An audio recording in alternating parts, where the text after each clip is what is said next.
आए हुए सभी परमात्माओं को मेरा नमस्कार।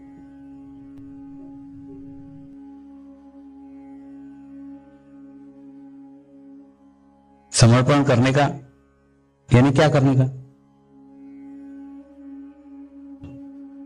समर्पण करने का यानी आप आपका भूतकाल पूर्णतः समर्पित कर दो। फिर से दोहरा रहा हूं, आप आपका भूतकाल पूर्णतः समर्पित कर दो। भूतकाल, भूतकाल मतलब पिछले जन्म नहीं, भूतकाल यानी इसी जन्म के पिछले सारे दिन, सारी घटनाएं, सारे व्यक्ति, सारे दोष, सारे व्यसन, सारी आदतें, सारी बीमारियां,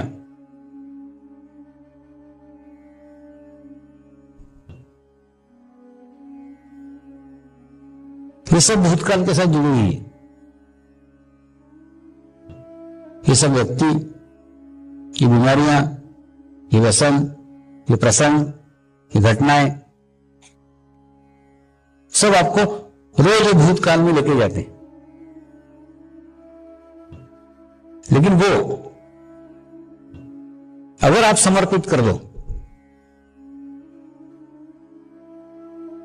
तो क्या फर्क पड़ेगा? फर्क ये पड़ेगा, जब भूतकाल आप समर्पित कर दोगे तो भविष्य काल में आपका चित्त जाएगा ही नहीं। और जब भविष्य काल में चित्त ही आपका जाएगा नहीं तो आपको भविष्य काल की चिंता सताएगी नहीं, भविष्य के विचार आएंगे नहीं। आपने पुरानी घड़ियां देखी होगी ना, उसमें पेंडुलम रहता है, वो इधर इधर इधर इधर इधर हिलते रहता है। तो 3 इंच उस पेंडुलम को अगर आपने इस तरफ खींचा तो एक शक्ति बन जाएगा, जिस शक्ति से वो 3 इंच फिर उधर भी जाएगा। ठीक इसी प्रकार से भूतकाल के विचार आप करते हो और भविष्य काल के विचार आपको आ जाते हैं। तो अगर आप भूतकाल समर्पित कर दो, भूतकाल के विचार समर्पित कर दो, डोनेट कर दो, दान कर दो, तो भविष्य काल के विचार आएंगे ही नहीं। तो भूतकाल आपने समर्पित कर दिया, भविष्य काल के विचार नहीं आ रहे, तो चित्त कहां रहेगा? वर्तमान में। और जब चित्त भी वर्तमान में रहेगा, आप भी हजारों लाखों वर्तमान की आत्माओं के साथ जुड़ोगे, तो आप जो भी कार्य करोगे वो कार्य सर्वश्रेष्ठ कार्य होगा, सबसे अच्छा कार्य होगा, क्योंकि वो कार्य आपने पूर्ण वर्तमान में रहते हुए किया है, पूर्ण एकाग्रता से किया है, पूर्ण शक्ति के साथ किया है। और जब ऐसा करना आप सीख जाते हो तो आपके जीवन में कई ऐसी घटनाएं होने लग जाती है जो घटनाओं की आप कभी कल्पना भी नहीं कर सकते। आप कभी सोच भी नहीं सकते कि आपके जीवन में यह भी घटित हो सकता है, क्योंकि वर्तमान में रहने वाले आत्माओं की शक्ति आपको प्राप्त हो जाती है, सामूहिक शक्ति प्राप्त हो जाती है। और वो सामूहिक शक्ति प्राप्त होने के बाद ईश्वरीय चेतना आपके माध्यम से बहती है। और जब आप वर्तमान में रहते हो, खुश रहते हो, प्रसन्न रहते हो, आनंदित रहते हो, आप आपके जीवन में कितने आनंदित रहते हो, कितने खुश रहते हो, कितने प्रसन्न रहते हो, इसी के ऊपर आपकी सारी आध्यात्मिक प्रगति निर्भर करती। आप जितने देर खुश हो, जितने देर प्रसन्न हो,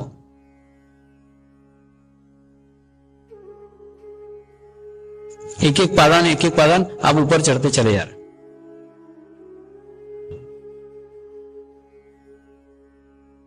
प्रसन्न, खुश वर्तमान में ही रहकर हो सकते हो। भूतकाल की बातें याद करके कभी प्रसन्न नहीं हो सकते। भविष्य की चिंताएं करके कभी प्रसन्न नहीं हो सकते, कभी खुश नहीं हो सकते।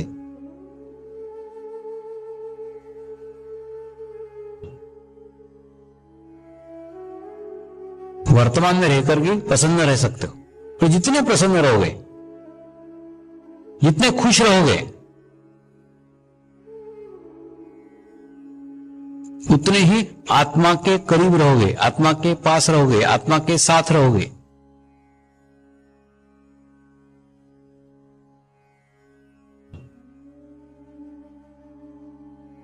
इसलिए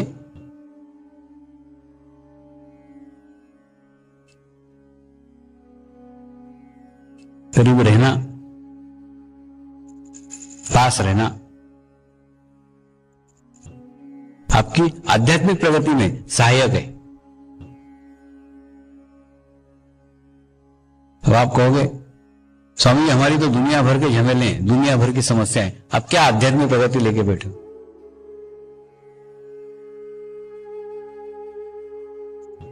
मैं आध्यात्मिक प्रगति की इसलिए बात कर रहा हूं क्योंकि आध्यात्मिक प्रगति ही आपको मानसिक स्वास्थ्य दे सकती है, और मानसिक स्वास्थ्य ही आपको मानसिक शांति दे सकता है। दुनिया में सब चीज खरीदी जा सकती है, मानसिक शांति खरीदी नहीं जा सकती, मानसिक खुशी खरीदी नहीं जा सकती। आप योगासन करके, व्यायाम करके आपके शरीर को सुंदर सुडौल बना सकते हो,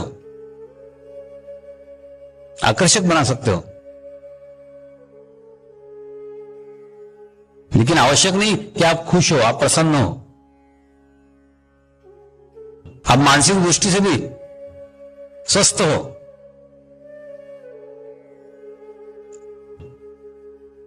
और मानसिक दृष्टि से स्वस्थ वही व्यक्ति रह सकता है जो आध्यात्मिक दृष्टि से स्वस्थ है। इसलिए इस जीवन का सारा रहस्य इस आध्यात्मिक प्रगति में ही छुपा हुआ है।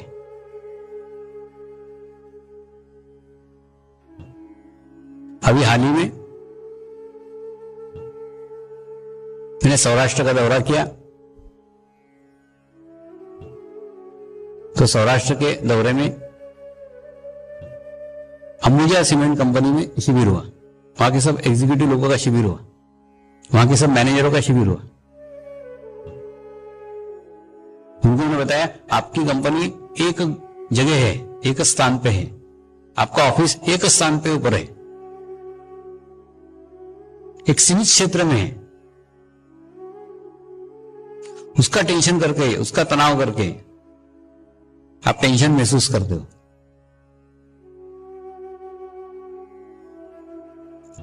मेरा ऑफिस तो दुनिया भर में फैला हुआ है, दुनिया भर में शाखाएं, दुनिया भर में सेंटर्स हैं, लेकिन फिर भी आपके साथ आराम से गप्पे मार रहा हूं, आराम से बातें कर रहा हूं। इसलिए क्योंकि मैं कार्य करता नहीं हूं, कार्य हो जाता है। तो जिस दिन कार्य होना आपके जीवन में शुरू हो जाएगा, बस उस दिन सारी खुशी शुरुआत हो जाएगी, आनंद की शुरुआत हो जाएगा।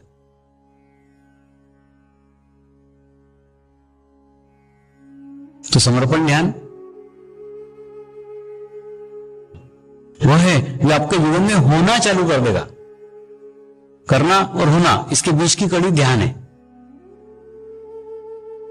जहां आपका अस्तित्व समाप्त हो गया, जहां आपका मैं समाप्त हो गया, वहीं आप माध्यम बन जाओगे, आप मीडियम बन जाओगे, और आपके माध्यम से विश्व चेतना बहने लग जाएगी। और जब विश्व चेतना आपके भीतर से बहने लग जाएगी, तो विश्व चेतना और आप अलग नहीं है, आपका कोई अस्तित्व ही नहीं है, आप उसमें मर्ज हो गए हो। तो जो विश्व का संचालन करने वाली शक्ति है वो आपके माध्यम से बहने लग जाएगी, फिर आपके हाथ से कार्य होना चालू हो जाएगा। और एक बार आपके जीवन में होना चालू हो जाए, तो ऐसे ऐसे बड़े बड़े कार्य होंगे। इतने बड़े बड़े कार्य आपके यहां से संपन्न होंगे जिसकी आप कल्पना भी नहीं कर सकते हो, आप सोच भी नहीं सकते हो, क्योंकि आपके मांगने के हाथ 2 हैं, गुरु के देने के हाथ लाख है, लाख हाथ से देगा, आप सोच भी नहीं सकते।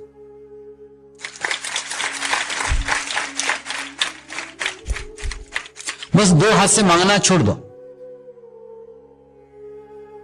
इच्छा करना छोड़ दो, कोई भी इच्छा मत करो, ऐसा होना चाहिए।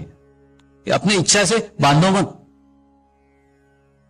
आप क्या करते हो, मांग करते हो, ऐसा होना चाहिए। मैंने बोला फिर सिरा पकड़ा, फिर कोना पकड़ा, ऐसा होना चाहिए। कोना मत पकड़ो, आप बीच में रहो। गुरुदेव आपके इच्छा अनुसार हो तो वो होगा जो आप सोच भी नहीं सकते।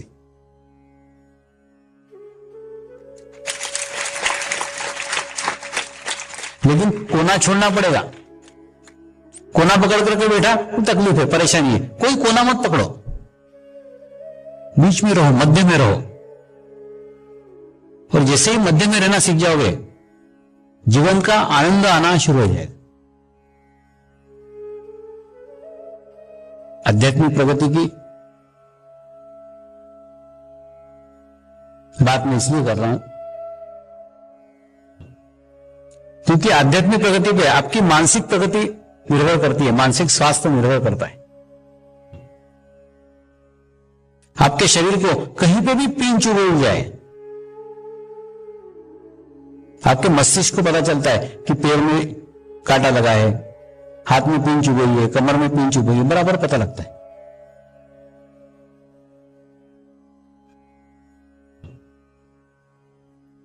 तो अगर मानसिक स्वास्थ्य अच्छा रहे तो शारीरिक स्वास्थ्य स्वयं ही अच्छा हो जाएगा। उसको अलग से प्रयत्न करने की, अलग से प्रयास करने की कोई आवश्यकता नहीं।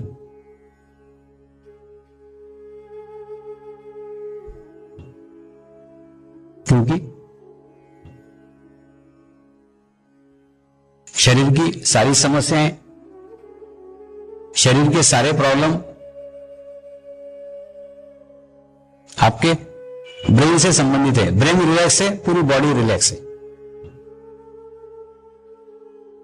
तो मेडिटेशन से आपके शरीर के सब प्रॉब्लम दूर हो सकते हैं, सब। सिर्फ बीमारियां ही नहीं, आपके जीवन की सारी समस्याएं दूर हो सकती है, सारे प्रॉब्लम दूर हो सकते हैं।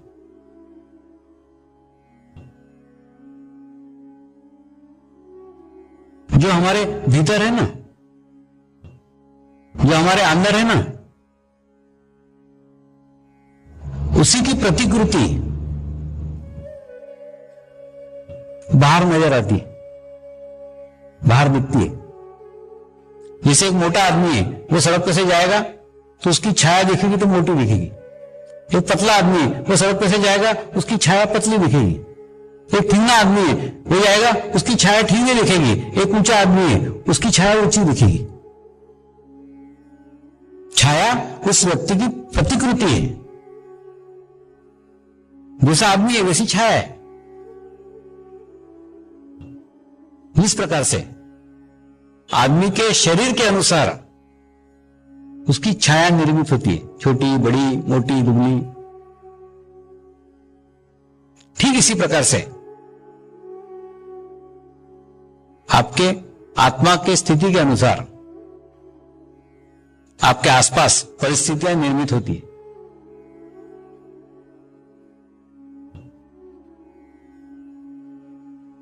लेकिन अगर ये बाहर की समस्या से झगड़ना, लड़ना अगर आप छोड़ दो, भीतर से आप आपके चित्त की स्थिति शुद्ध कर लो, पवित्र कर लो, निर्मल कर लो,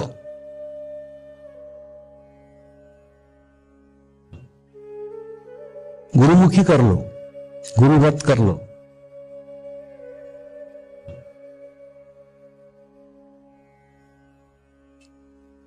तो गुरु के माध्यम से आप एक अच्छी चेतना के साथ जुड़ोगे, आप अच्छी कलेक्टिविटी के साथ जुड़ोगे, आप अच्छी सामूहिकता के साथ जुड़ोगे। और जब आपके गुरु को कोई समस्या नहीं है, आपके सामूहिकता को कोई समस्या नहीं है, फिर आपको समस्या कैसे हो सकती है? कहीं भी कोई भी समस्या है, समझ लो कहीं ना कहीं हमारे में खोट है। हम शरीर से जुड़े हुए हैं, सेंटर पे जाते हैं, ध्यान करते हैं, सब कर रहे हैं, लेकिन कर रहे हैं, हो नहीं रहा है।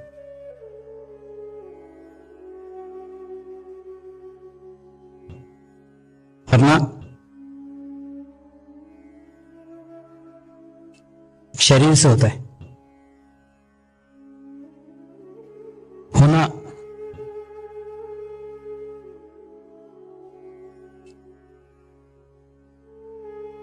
आत्मा का भाव है।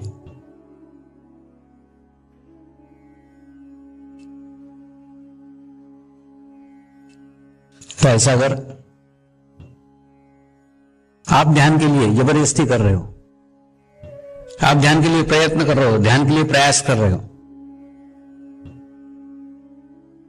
तो एक प्रकार से आप आपके शरीर के ऊपर अत्याचार कर रहे हो। इसलिए एक आसान तरीका बता दूं,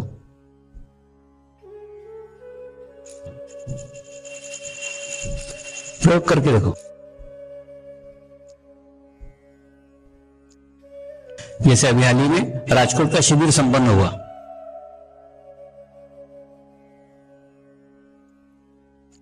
राजकोट के शिविर में 80,000 लोगों की सामूहिकता थी, कलेक्टिविटी थी।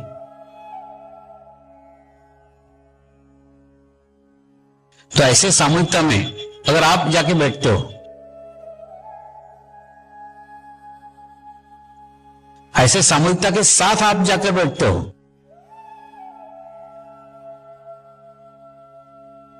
ऐसी सामूहिकता आपके साथ बैठती है, तो उसके अंदर आपका अस्तित्व जल्दी मर्ज हो सकता है। तो प्रयोग करके देखो, रोज सवेरे नहा धोकर के, नहा धोकर के इसलिए क्योंकि नहाने धोने से हमारा ब्लड सर्कुलेशन प्रॉपरली होता है, हमारी ग्रहण करने की क्षमता अच्छी हो जाती है।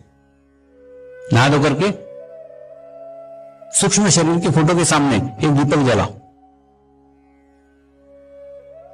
तो दीपक जलाने के बाद में उस प्रवचन की कैसेट का एक पार्ट आधे घंटे का सुनो, और आधे घंटे के बाद आप आपके काम पे चले जाओ, आपके दैनिक जीवन में लग जाओ। क्या होता है, ध्यान जब हम करते हैं कभी लगता है कभी नहीं लगता है,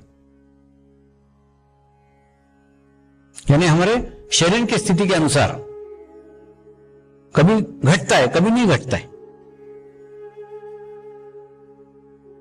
लेकिन जब कैसेट सुनोगे तो स्वयं ही घटित हो जाएगा। अब सुन के देखो, एक दिन सुन के देखो, 2 दिन सुन के देखो, 3 दिन सुन के देखो, 4 दिन सुन के देखो, और 5वें दिन आपको अनुभव होगा कि कैसेट समाप्त हो गई है, कैसेट खत्म हो गई है,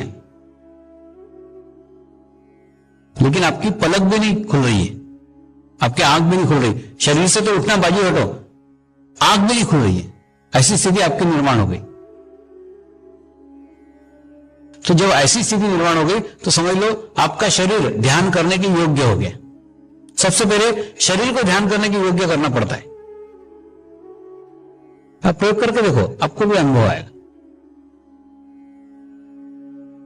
क्योंकि उसके अंदर 80,000 लोगों की सामूहिकता है, 80,000 लोगों की कलेक्टिविटी है। तो आप आपकी समस्या लेके, आप आपके प्रॉब्लम लेके, आप आपके विचार लेके कितने दिन तक टिके रह सकते हो? 1 दिन, 2 दिन, 3 दिन, 4 दिन, 5वें दिन तो उन 80,000 लोगों में समाहित हो जाओगे।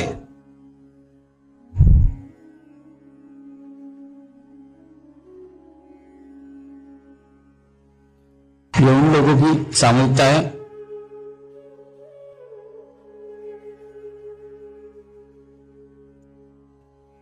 ये उन लोगों की कलेक्टिविटी है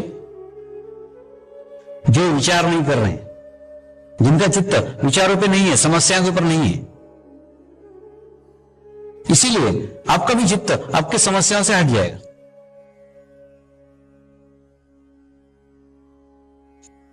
और जैसे ही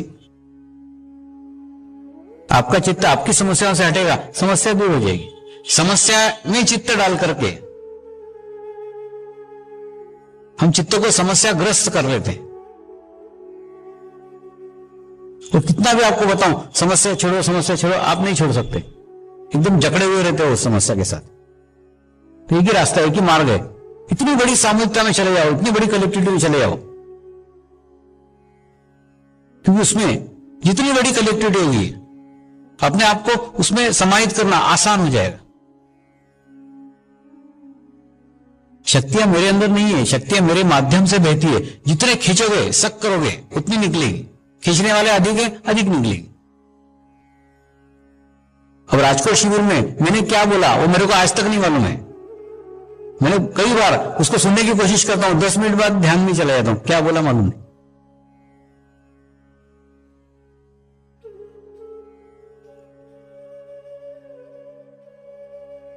प्रयोग करके देखो।